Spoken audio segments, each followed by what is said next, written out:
Welcome to the 4-Minute Art Attack. I have chosen a 20th century artist, Sutherland, to share with you today. Sutherland is probably best known for his tapestry of Christ in glory in the Tetramorph, which hangs in Coventry Cathedral.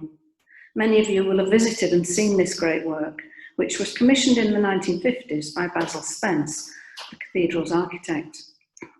Sutherland was appointed official war artist in 1940, and after the war increasingly established himself as a portrait as well as a landscape painter.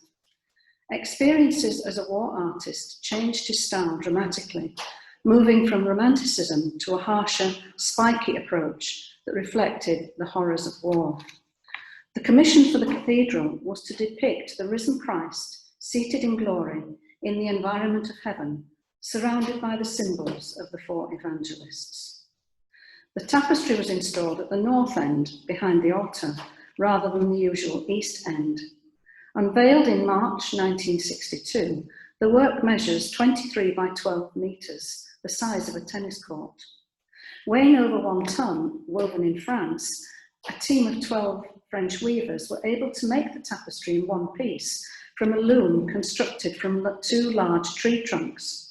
And using natural dyed wool brought from Australia, the pattern was built using blocks of 900 different colours to create the different shades. The main theme of the tapestry is taken from the visions of John in the book of Revelation, with references to the Spirit, the throne, a rainbow like an emerald, the 4 beasts, one like a lion, a second like a calf, a third like a man, and the 4th like a flying eagle.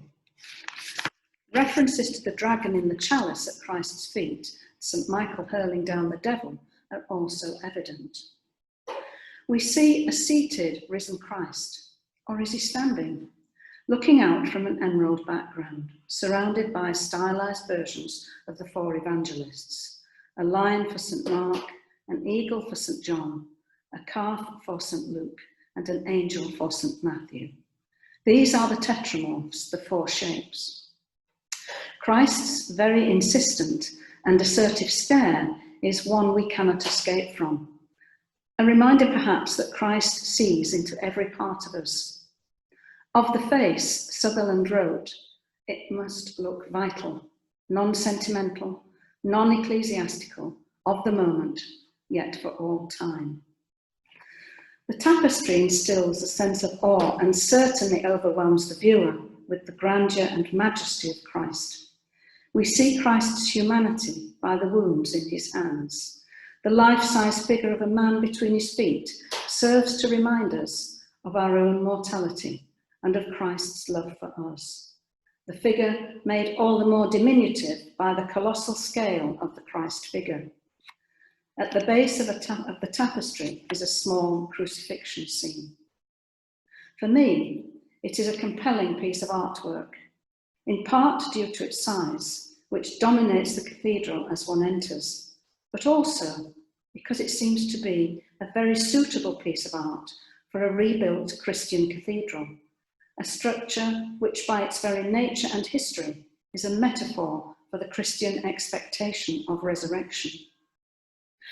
More than 50 years has passed since I visited the cathedral. Whatever else I may have forgotten about this cathedral, I did not forget this tapestry. I'm pleased to have been able to share it with you today, and by doing so, hope that you too may sometimes visit the cathedral or revisit it to see the tapestry in situ.